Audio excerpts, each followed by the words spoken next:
नवमी तिथि, कौन सी तिथि? नवमी, चाहे शुक्ल पक्ष की हो चाहे कृष्ण पक्ष की। 7 दुर्वा, कितनी दुर्वा? 7 दुर्वा अशोक सुंदरी वाली जगह पर चढ़ाकर, शंकर भगवान के ऊपर चढ़ाकर, गणेश जी के चरणारविंद को लगाकर उसको लेकर आना है। हाटकेश्वर महादेव का स्मरण कर। कौन से महादेव? हाटकेश्वर महादेव, उसको लेकर आइए। उदर में, पेट में रोग हो, बीमारी हो, बहुत ज्यादा तकलीफ हो रही हो, शरीर के अंतर्गत एसिडिटी रहती हो या पेट के अंतर्गत कोई ना कोई बीमारी बनी ही रहती हो, किसी भी दिन सुबह के समय जब आप वो दुर्वा लेकर आए, 5 दिन, 6 दिन, 7 दिन में एक एक कर कर खाली पेट उसको चबा चबा कर खा लो और पानी पी लीजिए। जीवन में कहीं समस्या खड़ी हो जाए, कहीं बहुत विकट समस्या है और कोई हल ना मिल रहा हो जाता है जीवन में, कोई घड़ी ऐसी आके खड़ी हो जाती है जहां पर हमको सोचने के लिए भी समय नहीं, तब बीमारी डॉक्टर का पीछे ही नहीं छूट रहा हो तो शिव महापुराण, विष्णु पुराण और स्कंद पुराण में जो पुरुषोत्तम कथाओं का वर्णन किया गया है, एक आटे का दिया, उसमें 4 बत्ती, आटे के दिए में 4 बत्ती रखें, तिल्ली का तेल डाल लें, थोड़ा सा उसमें सरसों का तेल डालें। महाराज घर के बाहर, अर्थात घर के अंदर के बाहर जो चौखट होती, चौखट से थोड़ा सा बाहर, बिल्कुल चौखट पे नहीं बैठना, थोड़ा सा बाहर, नवमी तिथि के दिन शाम के 6 से 6:30 के बीच में 21 बार जो व्यक्ति बीमार रहता है उसके सिर से नीचे की ओर श्री नरसिंह भगवान का स्मरण कर कर, जिस अधिक मास में जिस तिथि को उतारा कर रहे हो उस तिथि का नाम लेकर, उस अश्विन अधिक मास का नाम लेकर, जो व्यक्ति का उतारा कर रहे हो उसका नाम और गोत्र लेकर 21 बार जो उतार कर उस दिए को घर के ही चौखट पर रख देता है, उस व्यक्ति की बीमारी छूट जाती है महाराज, वो रोगीला नहीं रहता। शिव महापुराण की कथा वर्णन कर रही है।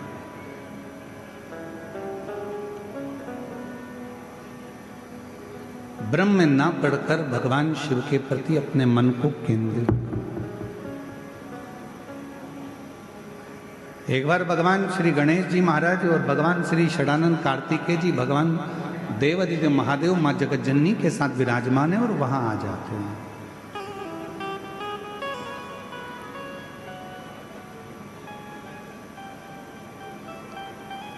देवताओं ने जब भगवान शिव जी से बहुत विनय करा कि ये सोने का सिंहासन ले लो, ये वस्तु ले लो, ये सामग्री ले लो, शिव ने कुछ नहीं स्वीकार, कुछ भी।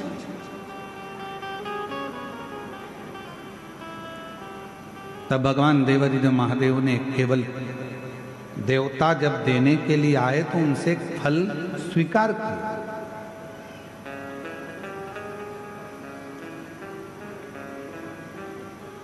एक फल स्वीकार और स्वीकार करना भी चाहिए। शिव महापुराण की कथा कहती है कि जब हम कई तीर्थ में जाते हैं या हम किसी पुण्यमय स्थल पर जाते हैं या कोई पवित्र धाम पर पवित्र आयोजन में जाते हैं तो प्रयास करा करो कि वहां अगर कुछ थोड़ा सा भी जल का आचमन मिल जाए, थोड़ा सा।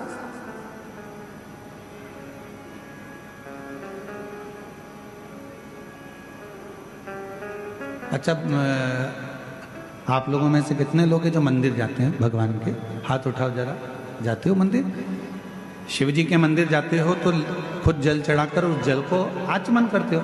पर अगर राम जी के मंदिर गए, भगवान कृष्ण के मंदिर गए या अन्य देवी देवता के मंदिर गए तो वहां पर पंडित जी क्या करते हैं, एक पंचपात्र रखा रहता है, उसमें से तुमको जल देते हैं। बोलो देते कि नहीं देते? चरणामृत बोलो तो जम के देते। कभी आपने पंडित जी से पूछा कि महाराज जी ये बताओ कि हम आपके पास में आते हैं, प्रणाम करते हैं, भगवान को नमन करते हैं और आप ये जल हमको देते हो, क्यों देते हो? इसका कारण क्या है? इस जल की महिमा क्या है?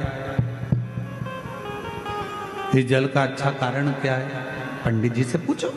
पंडित जी बताएंगे कि बेटा, इतने सारे भक्त जब मंदिर में आते हैं, स्तुति करते हैं, पढ़ते हैं, घंटी का नाद होता है, आरती होती है, घड़ियाल बजते हैं, तो जितने भी भक्त आते हैं वो अपने मुख से जब स्तुति गाते हैं तो उनकी तरंग इस जल में चली जाती है।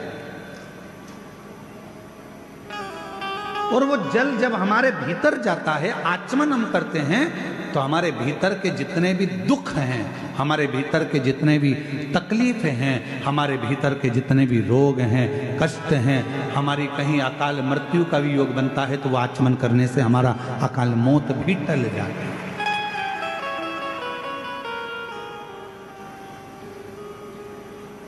हमारे भीतर के सारे दोष समाप्त होते चले, उस जल में इतना बल उत्पन्न हो जाता है। अब सारे देवता आए और देवताओं ने आकर विनय करा, निवेदन करा कि शिव जी आप ये ले लो, शिव जी आप वो ले लो। शंकर जी ने कुछ नहीं लिया, शिव जी ने केवल एक फल, भगवान शंकर ने केवल एक फल लिया, केवल एक फल, जो भगवान देवाधिदेव महादेव के पास में।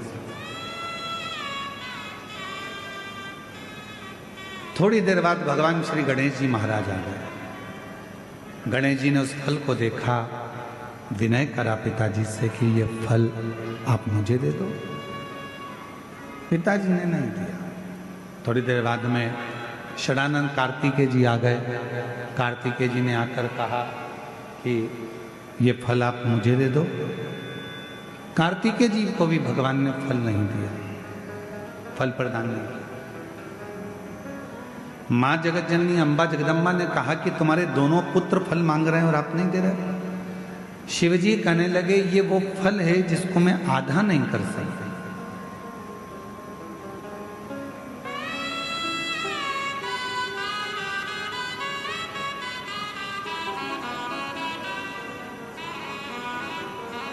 इस पर्वत पर मैं बैठा हूं, आप जाओ।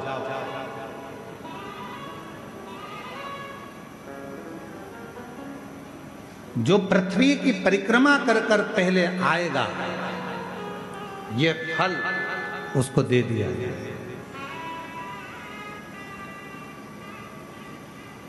ये फल मेरे पास में रखा है और मेरे पास में ये फल है जो जाए परिक्रमा करने के लिए।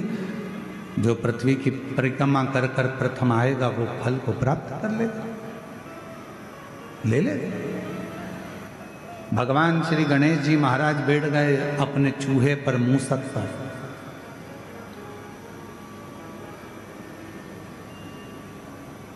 गणेश जी से सीखना चाहिए, शरीर इतना बड़ा है और बैठे काय पर है? जम के बोलो, चूहे पर। छोटा चूहा। समझदारी रखना अपनी जिंदगी में। कितने बड़े भी बन जाओ, कितने भी करोड़पति बन जाओ, कितने भी सत्तापति बन जाओ, पर छोटे लोगों को कभी मत छोड़ना, क्योंकि तुम्हें जीत वही दिलाते हैं, तुम्हें उन्नति की सीढ़ी पर वही कराते हैं।